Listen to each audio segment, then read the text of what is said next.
Que el Señor les bendiga a cada uno de ustedes. Damos gracias a nuestro buen Dios que nos permite estar nuevamente conectados, no solamente entre nosotros, sino también conectados con Él para poder escuchar su palabra, para poder recibir un consejo divino. Siempre la palabra de Dios trae vida, vivifica nuestro espíritu. Siempre la palabra de Dios renueva nuestras fuerzas, porque esa palabra de Dios es viva y eficaz. Quiero compartir y mostrarles a ustedes a través de esta enseñanza que Dios nos ama a todos.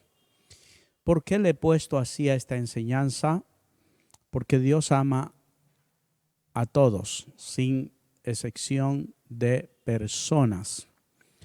Pero a través del estudio que voy a mostrarte hoy, vamos a entender,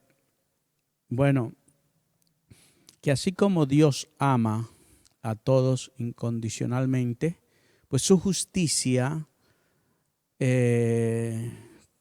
pues hace que Él, a la hora de hacer algo justo, pues ya no todos recibiremos el mismo pago, la misma recompensa debido a la justicia de Dios.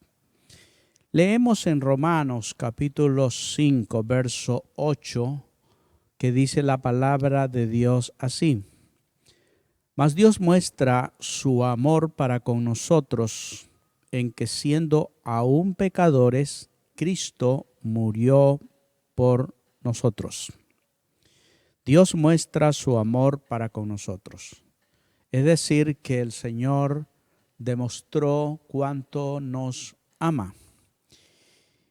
Y eso lo hizo siendo aún o todavía nosotros pecadores. Siendo aún pecadores, Cristo murió por nosotros. Esta palabra deja muy claro que el amor de Dios no se manifestó a nuestra vida y a la humanidad entera después de haber cambiado o después de haber arrepentido, después de haber tomado una actitud así de cambios, sino antes murió Jesús. Y murió por el mundo. Por eso dice la palabra, de tal manera amó Dios al mundo. Por eso el Padre dio a su Hijo único para que todo aquel, y esa palabra todo significa que no excluye absolutamente a nadie. Por eso el tema es Dios ama a todos. También en la primera carta del apóstol Juan, dice que el Señor Jesucristo es nuestro abogado, Él es la propiciación por nuestros pecados. Dice, y no solamente por los nuestros, en el sentido de que ese nuestros puede tomar como que solo incluye a quienes ya han creído en Jesús y a quienes ya han sido perdonados. Aunque el mensaje allí es para los creyentes. Sin embargo, el apóstol Juan, para que no se vaya a malinterpretar dicho texto, dice, y no solamente por los nuestros, sino también por los de todo el mundo. Creo que es el capítulo 2, primera de Juan, capítulo 2, verso 2 o 3, no estoy, pero dentro del capítulo 2 encontramos esa palabra. Ahora, según la palabra, todos hemos pecado, sin excepción, todos. No hay uno justo, no hay una persona de quien se pueda decir, pensar, creer, que no necesita el perdón de Dios, que no necesita ser salvado del pecado. dice que todos nos descarriamos a una, ¿no? Basta que hayamos nacido de Adán y Eva para que hayamos salido con la mancha del pecado. Si el original salió con la falla, pues todas las copias vienen así. Y es lo que ha pasado realmente con la humanidad. Y es más, luego dice que vino la ley de Dios, la ley que Dios dio al hombre a través de Moisés, para que el hombre la guarde, para que el hombre de esa manera alcance la justificación. Pero el ser humano no pudo guardar esa ley. El ser humano la quebrantó muchas veces, tantas veces. De tal manera dice que todo el mundo tiene que estar cerrada su boca porque el mundo entero está bajo la condenación. Entonces, esa es la condición y la situación en que se encuentra la humanidad. Pregunto, ¿el problema está en Dios? No. ¿El problema está en la palabra? Tampoco. El problema está en el hombre. El hombre es débil, el hombre es incapaz de poder guardar una ley perfectamente, es incapaz de poder vivir en una vida de justicia que agrade a Dios. Somos torpes, somos personas que caminamos y tropezamos y muchos tropezamos en lo mismo, no solamente una vez, sino varias veces. Y cuando estoy hablando de tropezar o de caminar, me refiero a la vida en sí, la vida del ser humano. Cometemos errores y los volvemos a cometer, volvemos a fallar. De esa manera, pues, es que tropezamos y caemos. Entonces la caída acá tiene que ver con una caída espiritual, con fallar, con transgredir el mandamiento y la palabra del Señor. Dice Romanos 3:23, por cuanto todos pecaron, por lo tanto todos están fuera, excluidos de la voluntad del Señor, ¿no? ¿Quiénes pecaron? Todos. Y cuando la palabra habla de esto, todos, es todos, absolutamente todos. Entonces, todos estamos destituidos, fuera de poder alcanzar la gloria del Señor o estar un día en su presencia. Claro, eso sí, si no tomamos las medidas o el remedio, la provisión que Dios nos ha dado para volver a llegar o alcanzar la presencia o la gloria de Dios, ¿no? Entonces, necesitamos absolutamente todos acudir a aquel que nos puede salvar de aquello, y ese que nos puede salvar es Jesús, el Salvador del mundo, el Hijo de Dios. Por eso es que dice, de tal manera amó Dios al mundo, lo amó y envió a su Hijo unigénito. Es decir, que Él es el puente de salvación, Él es el medio para que la humanidad pueda volver nuevamente a Él. El pecado es como un abismo que se ha abierto entre donde está parado el ser humano y al otro lado está Dios. Y realmente no existe un puente que alcance al otro lado. Todos los puentes humanos que podamos crear, que podamos hacer para acercarnos a Dios, se quedan cortos, no alcanzan, no logran llegar al lado donde está Dios para alcanzar la gloria del Señor. Pero hay un solo puente que se extiende desde el un lado hasta el otro para llevarnos a Dios, ¿no? Y ese puente es el Señor Jesucristo. Ahora, por medio de Jesús es que nosotros podemos llegar y alcanzar a la otra orilla. Por eso es que el Señor Jesucristo dijo, yo soy el camino. Nadie puede ir al Padre si no es a través de mí. También el apóstol Pablo dice, porque existe un solo mediador entre Dios y los hombres, Jesucristo hombre, un solo mediador. No hay más. Es el único medio para nosotros poder llegar a la otra orilla, al otro lado, poder acercarnos a Dios. Bueno, ahora, el ser humano vive justificándose de una y de mil maneras que todos pecamos, que todos hemos fallado, ¿no? Y eso lo aceptamos porque no es solamente nosotros los que nos decimos, es Dios quien está diciendo que todos estamos excluidos de la gloria de su presencia. Pero el problema está en no seguirnos excusando, justificando o diciendo, somos humanos. Y como humanos nadie puede ser perfecto.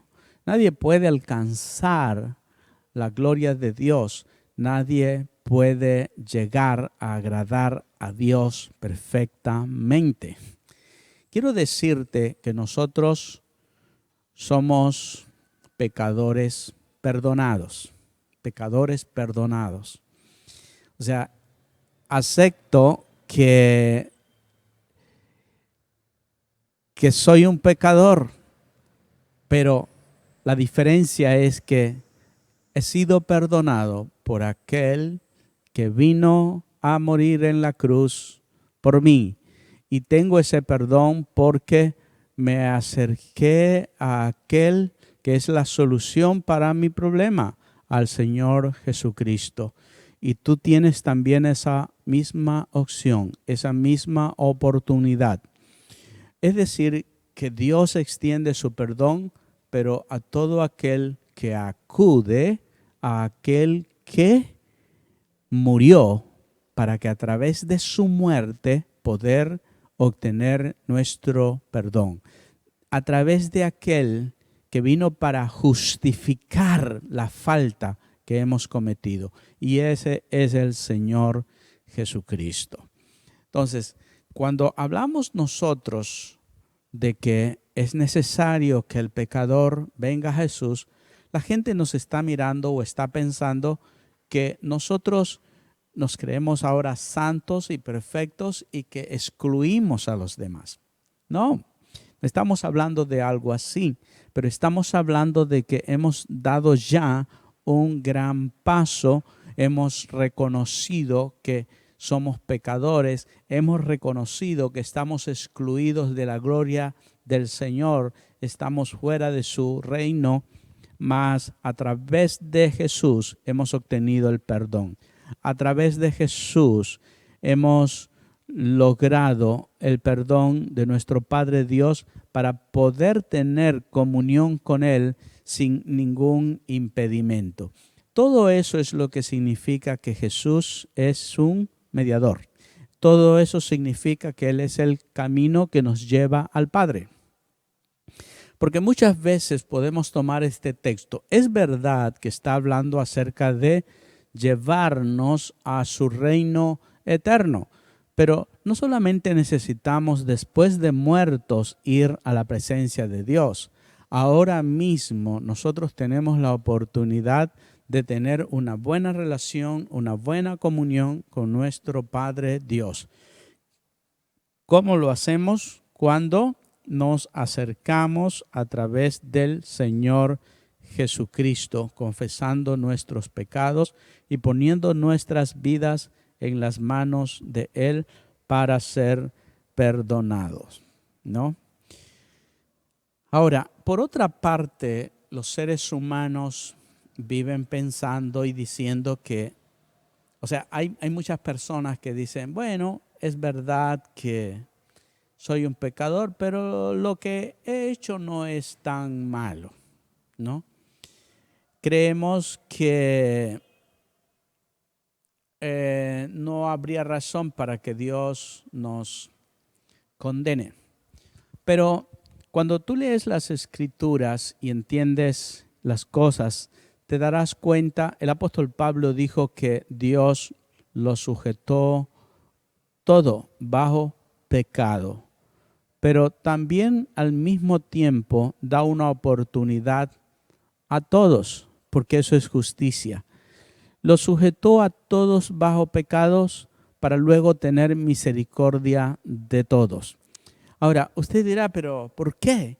Sencillamente porque Dios no quiere que el hombre sea jactancioso, que ninguno de ellos pueda algún momento decir o pensar, yo no necesité de un Salvador. Por mí no fue, si el Señor Jesucristo no hubiera muerto, pues yo no soy el problema. Es que puede pasar eso, es que puede suceder. Ahora, eso visto de esa manera, porque tampoco no es que, bueno, por esa razón Dios sometió o declaró o determinó que todo el mundo es pecador para que nadie se jacte. No es solamente por eso. En realidad, nuestros pecados nos han separado de Dios, está la mancha y necesita ser quitada y limpiada por nuestro poderoso Salvador, el Señor Jesucristo. Pero eso también ya hace que nadie en este mundo pueda decir, yo no soy culpable o no, por mí no había necesidad de que muera Jesús, sino que todo el mundo sepa que necesitaba de un Salvador. Necesitamos de un Salvador, el Señor Jesucristo. Ahora, las excusas que el ser humano tenga, pues no valen. Y no valen porque el hecho es que nuestro pecado es tan serio. O sea, las excusas vienen en base a lo que nosotros pensamos sobre el pecado. Pero el asunto es cómo lo ve Dios, ¿no? ¿Cómo ve Dios el pecado? A los ojos del Señor el pecado es desagradable. A los ojos de Dios el pecado es terrible, es asqueroso. Y el día que nosotros nos demos cuenta y veamos las cosas como las ve Dios, podemos cambiar de manera de pensar. El día en que nosotros nos demos cuenta que nuestros pecados entristecen a Dios y si nosotros le amamos como nuestro Padre, ese día vamos a sentir la necesidad de apartarnos, de guardar nuestra vida para no ofender su santidad, para no tener vergüenza, ¿no? De que si somos hijos de Dios y estamos como hijos dando una imagen totalmente distinta, ¿no? Es como aquel padre que sus hijos andan en malas cosas y le duele saber o reconocer que son sus hijos por la situación en que viven. Entonces, de la misma manera, de la misma forma, nuestros pecados entristecen a Dios. Alegran al enemigo, al infierno. La palabra de Dios dice que el buen nombre del Señor es vituperado por causa nuestra, por nuestra manera de vivir. Entonces, cuando la palabra de Dios dice, la paga del pecado es la muerte. ¿Qué significa que la paga del pecado es la muerte. Significa que todo aquel que ha pecado contra Dios no merece otra cosa sino solamente la muerte. ¿Y a qué le llama la palabra de Dios muerte? Significa la separación entre Dios y el hombre. Estamos separados. Es lo mismo que dice excluidos, excluidos. Pero Cristo Jesús es el puente que nos acerca a Dios, que nos abre el camino para poder estar de vuelta ante Él. Entonces, nuestros hechos merecen la muerte. Si pensamos por un momento, ¿cuál fue el pecado de Adán y Eva? No fue el de asesinato, no fue el de adulterio, no fue el de robar un banco. El pecado fue sencillamente tomar de un fruto que Dios había prohibido tomarlo. Y eso significa rebelión. Entonces, quizás usted que me está escuchando y mirando hoy pueda decir: yo no he robado un banco, yo no he hecho, no le he quitado la vida a alguien. Pero solo el hecho de vivir a su manera, sin importar qué piensa su creador o qué quiere él de usted, basta para ser declarado un pecador y como tal merece estar separado. Porque no lo ama, porque no quiere estar cerca de Dios. Entonces se lo tiene que excluir, ¿no? Recuerda, Dios ama a todos, pero la decisión que cada uno de nosotros tomemos determinará si volvemos a Dios o terminaremos separados de Él. Quiero decirte también una cosa, que si queremos estar en la presencia del Señor, todo aquel que hoy escucha su llamado, todo aquel que oye su voz, es necesario que tome la decisión de acercarse a Él, de buscarle a Él, de servirle a Él. Si en esta vida lo rechazamos todo el tiempo y vivimos a nuestra manera, eso definirá su futuro, porque sencillamente estaríamos declarando que no le amamos, que no nos interesa estar cerca de Él, que no nos importa, que usted puede vivir solo, separado de Dios, que no lo necesita para nada. Entonces, por más que Dios le ame, si usted no determina soltar aquello que Dios aborrece, no habrá otra cosa que se pueda hacer. Porque usted y yo somos las personas que tomamos la decisión de nuestro destino eterno. ¿Qué pasará después de esta vida? Entonces, es necesario que usted hoy escuche una buena noticia, que usted escuche una buena nueva, que a pesar de que todos hemos pecado, Dios nos ama. Pero no solamente basta que Él nos ame, tampoco es necesario o el requisito es que nosotros le amemos también a Él.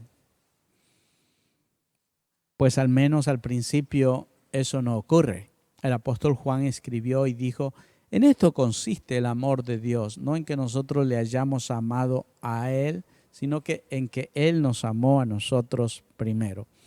Esto me hace ver que el amor nuestro hacia Dios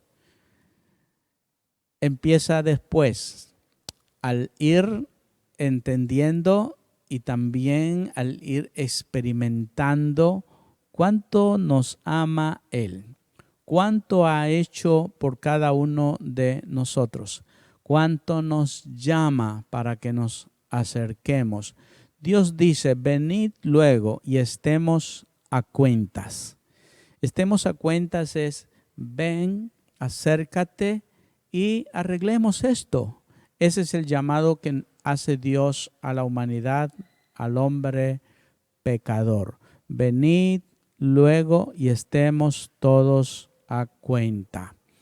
Si tus pecados fueren rojos como la grana, vendrán a ser como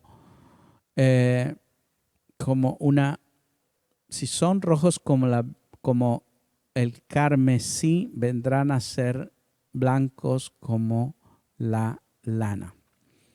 Ahora, aquí hay un detalle que necesitamos también entender. Muchos hemos pensado que el color para identificar el pecado es el negro, pero bíblicamente el pecado es rojo.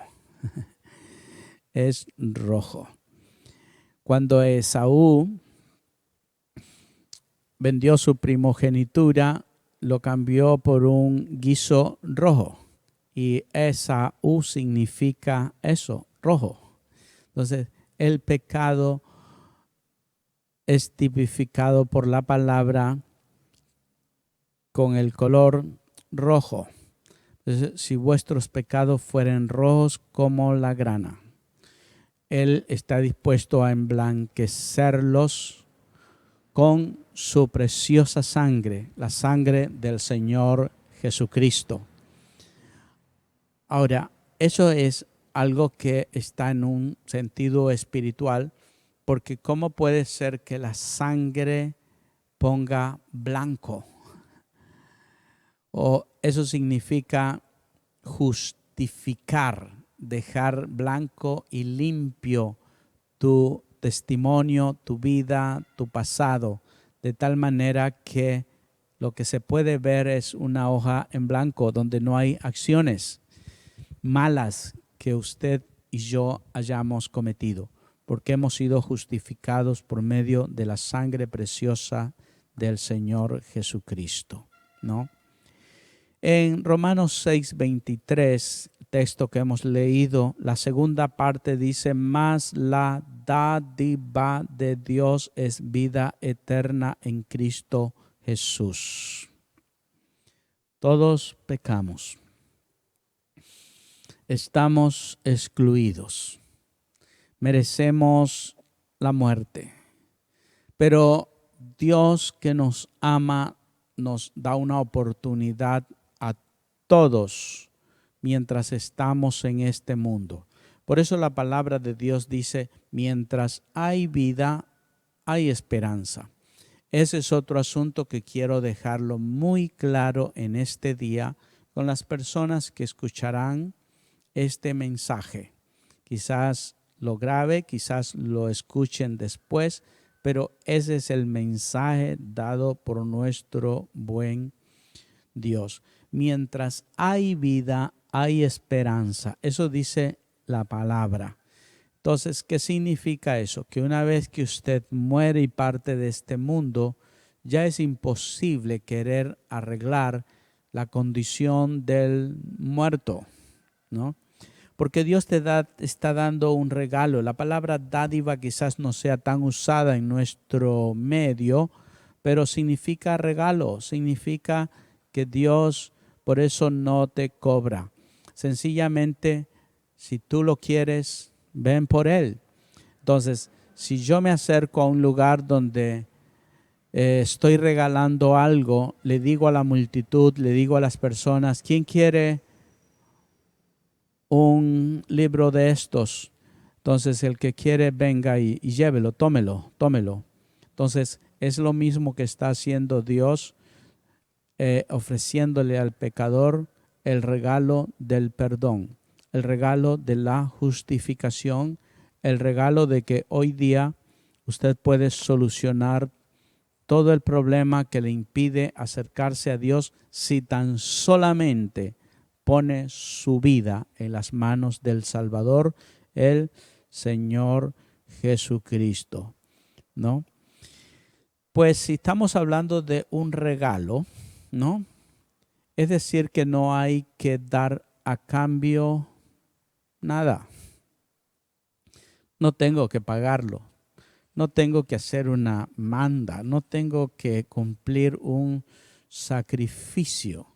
Sencillamente Dios lo está regalando y yo tengo que recibirlo. Por eso es que la palabra de Dios dice que Jesús vino a los suyos vino, pero los suyos no lo recibieron. Pero a todos los que lo recibieron, se les dio la potestad de ser hechos hijos de Dios. Porque resulta que tanto la vida eterna, ¿no?, como el que la da, que es el Señor Jesucristo, ¿no?, es la misma cosa. Tú quieres tener vida eterna, tienes que aceptarlo a Jesús, pues Él es la vida eterna. Tú quieres ser salvo, entonces tienes que tener a Jesús en tu vida. Él es el boleto para poder entrar a la presencia del Señor. Pues dice esta palabra, mas la dádiva de Dios es vida eterna en Cristo Jesús. En otras palabras, la vida eterna está en Cristo.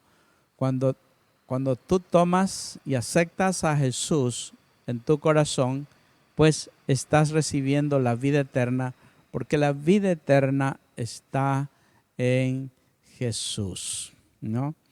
Es como cuando esta iPad viene en un cartón.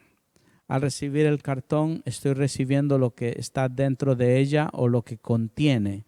De la misma manera, al recibir usted a Jesús, está también recibiendo lo que contiene Él. Es vida eterna, es justificación, es también una vida de santidad, una vida nueva. Entonces, el regalo es vida eterna, pero la vida eterna está en Cristo Jesús. Nadie puede alcanzar la vida eterna de otra manera, de otra forma, porque si usted y yo tratáramos de vivir una vida agradable a Dios, solos no podemos. Con nuestro esfuerzo no lo lograremos. ¿Por qué necesitamos recibir a Jesús en nuestro corazón? Sencillamente porque al venir Él a vivir dentro de nosotros, Él producirá esa vida, esa clase de vida que agrada a Dios. Si tú rechazas a Jesús, sin Él tú no puedes lograrlo. Pero Jesús viene, se mete en tu corazón y lo cambia y lo transforma. Dice la palabra que Él pone el querer y el hacer, la voluntad de Dios. Si Él no viene a tu vida, pues no habrá ni el querer, peor el hacer para agradar a Dios, para llevar esa clase de vida que el Señor quiere que cada uno de nosotros tengamos, ¿no?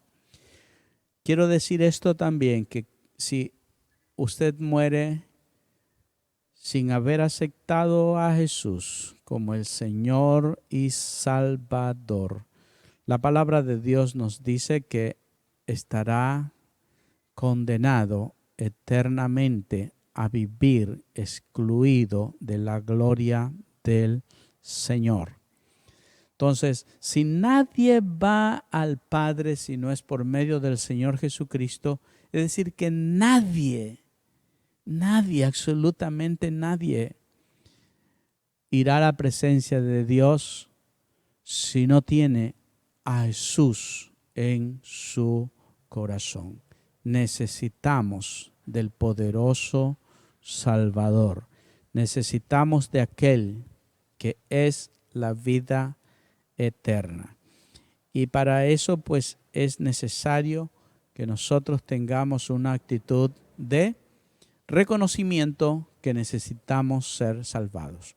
Una actitud de arrepentimiento donde le decimos a Dios: admito que he vivido lejos de ti, admito que he llevado la vida a mi manera, que te he ofendido con mis acciones y mi actitud hacia ti.